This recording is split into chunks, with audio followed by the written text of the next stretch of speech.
ఆయన కళ్ళు హాస్యాన్ని పండించి ఎంతో మందిని నవ్వించాయి. ఆయన కళ్ళు సస్పెన్స్ క్రియేట్ చేసి ఎందరినో భయపెట్టాయి.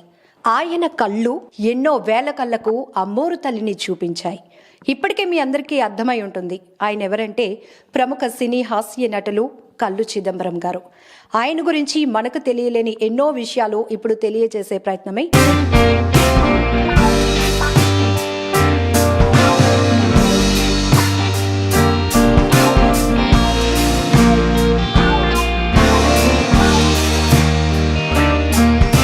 ఆయన కళ్ళు చూస్తే ఫస్ట్ నవ్వేవాళ్ళు చాలా మంది ఉంటారు. అటువంటి తండ్రి కడుపున నేను పుట్టినందుకు ఫస్ట్ నేను చాలా చాలా అదృష్టవంతురాలుగా భావిస్తున్నాను. అమ్మ రాత్రి 11 లేచి అన్నం వార్చి వేడివేడిగా బంగాళదుంపలు వేపుడు పెట్టి ఆ రోజులు ఇప్పటికీ మాకు గుర్తున్నాయి. నాకు అవకాశం ఉన్నంత వరకు వచ్చి డాడీకి సర్వీస్ చేసుకున్నాను. మా నాన్నగారికి ఆ స్థితికి రావడానికి హెల్ప్ చేసిన 5గురు. మా మదర్కి డాడీ సన్మానం చేశారు. చిదంబరం గారి అబ్బాయి రామకృష్ణ గారు, అమ్మాయి సులక్షణ్ అనమాట, ఇద్దరు ట్విన్స్. ఇప్పుడు సులక్షణ్ గారితో మాట్లాడదాం. నమస్తే అండి. నమస్తే అండి. సో రామకృష్ణ గారికి మీకు ఎంత time? 2 minutes time. First Ramakrishna, తర్వాత నేను 2 minutes టైంలోని నేను పుట్టడం జరిగింది. సో మీరు చెప్పండి, నాన్నగారి గురించి మీరు ఏం చెప్పాలనుకుంటున్నారు? అటువంటి తండ్రి కడుపున నేను పుట్టినందుకు ఫస్ట్ నేను చాలా చాలా అదృష్టవంతురాలుగా భావిస్తున్నాను. ఎందుకు అంటే ప్రతి పిల్లలు మేబీ ఇలాగే చెప్తారు అని మీరు అనుకోవచ్చు. కాకపోతే నాన్నగారు తన కోసం కాకుండా ప్రపంచంలో మనం సమాజం కోసం ఏదో ఒకటి చెయ్యాలి అన్నటువంటి తపనతో ఆశతోని మనోభావాలతో ఉండడము, అలాంటి తండ్రి కడుపును మేము పుట్టినందుకు చాలా అదృష్టంగా భావిస్తాం. మా నాన్నగారు ఎప్పుడు ఒక మాట చెప్తూ ఉంటారు. ఈవెన్ నాన్నగారు చనిపోయిన రోజు కూడా నేను ఈ మాట చెప్పడం జరిగింది. ఎంత సంపాదించేమన్నది కాదు. ఇందాక మా బ్రదర్ చెప్పారు, ఆస్తులు పాస్తులు డబ్బులు సంపాదన ఇంపార్టెంట్ కాదు, మనము ఇతరులకు ఏం చేయగలిగేము, మనకున్న దాంట్లోనే చేస్తున్నామా లేదా, దానివల్ల వచ్చేటటువంటి తృప్తి మనం కోట్లు సంపాదించినా రాదు. మనం కోట్లు బంగారాలు ఇవన్నీ మనం లాకర్లో పెట్టుకోవడానికి మాత్రమే. కాకపోతే మనం తెచ్చుకునేటటువంటి పేరు, మనము ఒకరికి సహాయం చేసేటటువంటి విధానము, మన మనస్తత్వము, ఇతరులు మనల్ని మనం ఉన్నా లేకపోయినా మనల్ని గుర్తుపెట్టుకుంటారు చూడండి, అది అసలైన ఆస్తి అని చెప్పి మా నాన్నగారు ఎప్పుడూ మా నలుగురికి అదే చెప్పేవారు. సో ఇటువంటి తండ్రి కడుపును మేము పుట్టడం అన్నది నిజంగా మా అదృష్టంగా భావిస్తున్నాము. కాకపోతే నాన్నగారు సమాజం కోసం ఎక్కువ తాపత్రయపడడంతో ఆయన టైంకి షెడ్యూల్గా తినకపోవడం వల్ల ఆయన హెల్త్ ఎర్లీ ఏజ్లో పాడై నాన్నగారు మాకు త్వరగా దూరం అయిపోవడం వల్ల ఖచ్చితంగా మేము మా నాన్నగారిని ఎర్లీగా కోల్పోయామనే బాధ అయితే మా అందరికీ ఉన్నది. ఉంటే మాతో పాటు సమాజంలోని ఇంకొంతమందికి ఆయన మంచి సర్వీస్ చేసేవారు. So miss you dad, miss you a lot.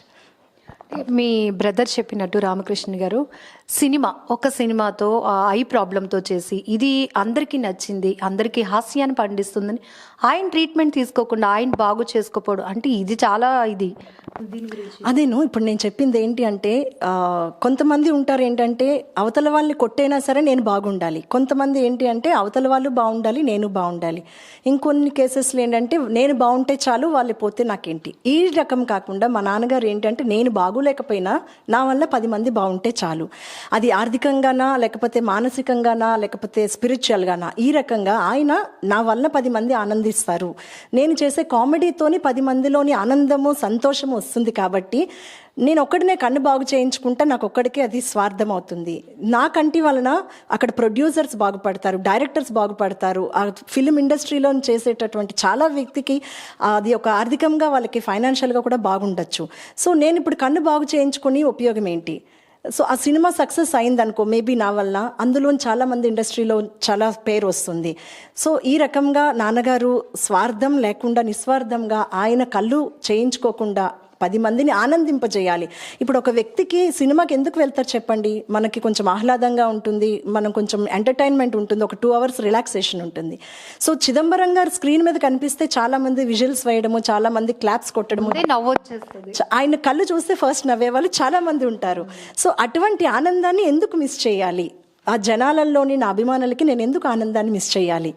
అటువంటి ఉద్దేశంతో నాన్నగారు ఆపరేషన్ కూడా చేయించుకోలేదండి. చాలామంది డాక్టర్స్ కూడా వచ్చారు. ఒక 1/2 hour బ్రదర్ చెప్పినట్టు చేసేస్తాము, మీకు సెట్ అయిపోతుంది, మీ అందం కాదు అక్కడ కావాల్సింది. మనిషి అందం అనేది ఎప్పుడు కూడా ఫిజికల్గా చూసేవారు కాదు, మనసు తాలూకు అందం నాన్నగారు చూసేవారు. మా అందరికీ కూడా అదే అలవాటైంది. అమ్మోరు సినిమా అప్పటికి మీ ఏజ్ ఎంత ఉంటుంది? చూసి ఒక్కసారిగా మీ నాన్నగారిని చూసి భయపడ్డారు? యా డెఫినెట్గా అమ్మోరు షూటింగ్ అప్పుడు మాకు బాగా గుర్తండి. ఐ థింక్ మేము 9th or 10th ఏజ్లో అనుకుంటాను. లాస్ట్ సీన్ అప్పుడే డాడీకి ఇదంతా కూడా రక్తం వచ్చేస్తుంది, స్టోన్ మీద పడిపోవడం జరుగుతుంది లాస్ట్ సీన్లోని.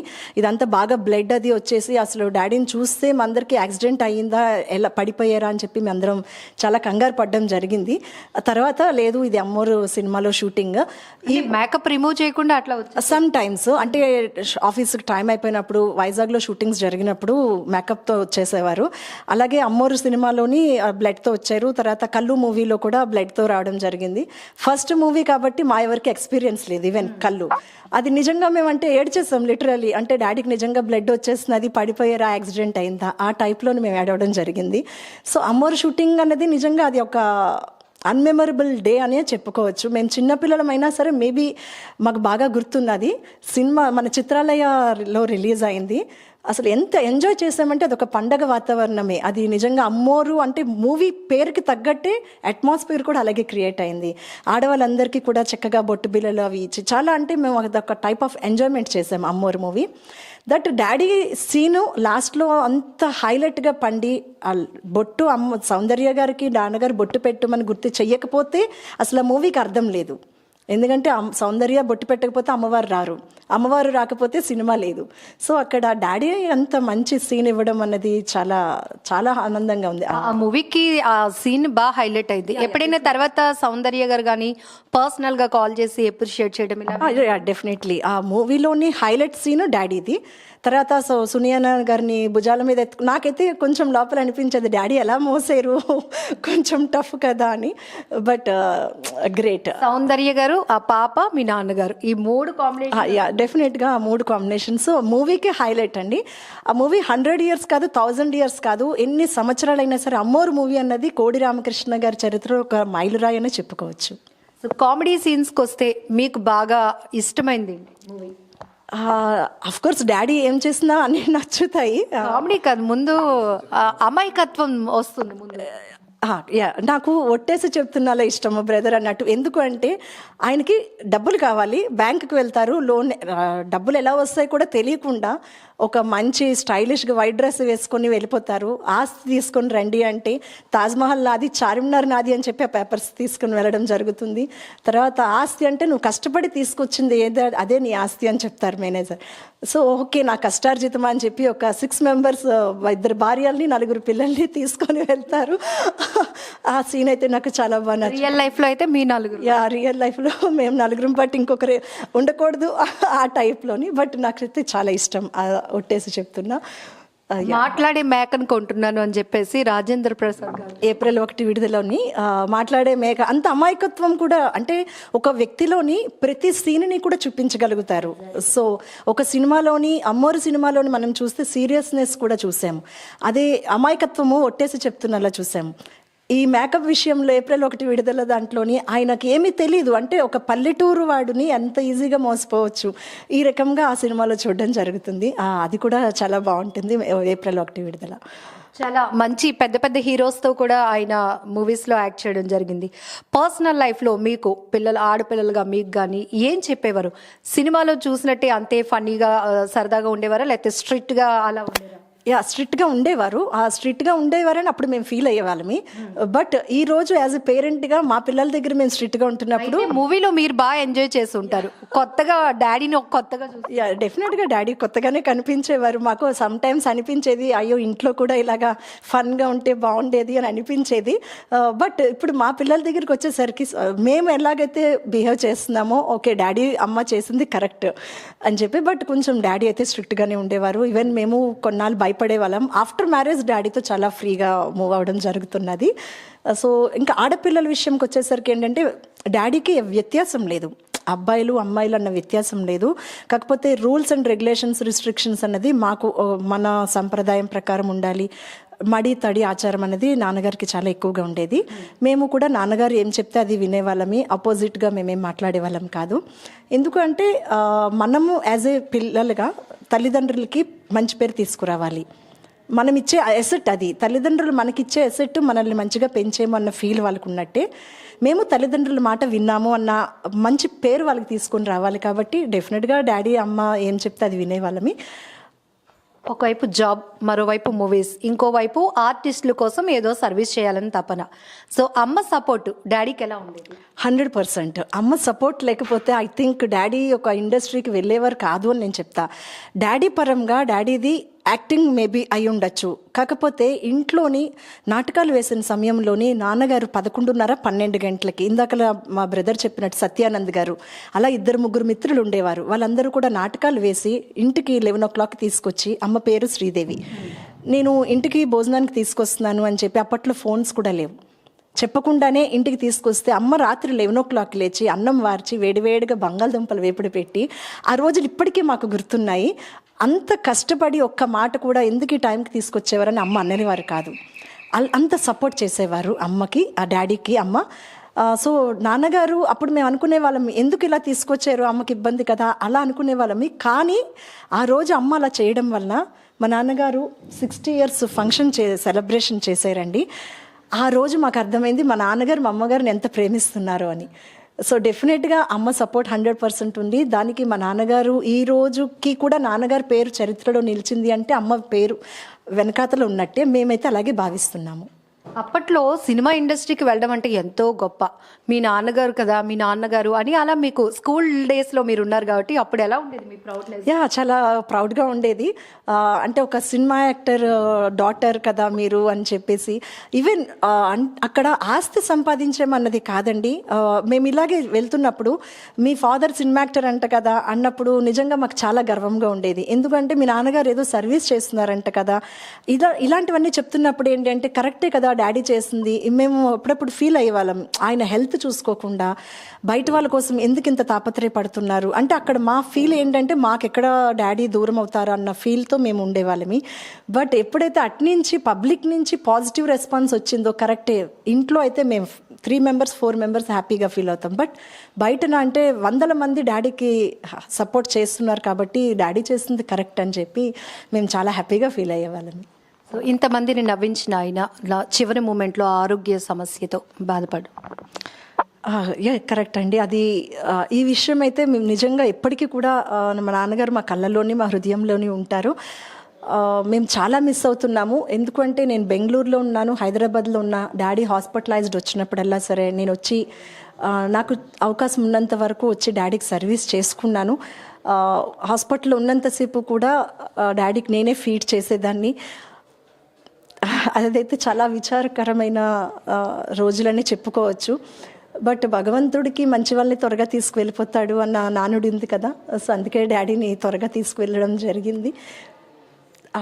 అప్పటికీ కూడా మా నాన్నగారిలో మేము నేర్చుకున్నది ఏంటి అంటే, మనం అనారోగ్యంగా ఉన్నామా ఆరోగ్యంగా ఉన్నామన్నది కాదు, మన దగ్గర ఎంత ఉన్నదన్నది కాదు, మన దగ్గర ఉన్న దాంట్లోనే అది ఓపిక అవని, డబ్బులు అవని, సమయం అవని, అది ఇతరుల కోసం వెచ్చించండి అని చెప్పి మా నాన్నగారి దగ్గర మేము నేర్చుకున్నాము. అదే తోవలోని మా పెద్దన్నయ్య మా చిన్నన్నయ్య కూడా నడవడం జరుగుతున్నది.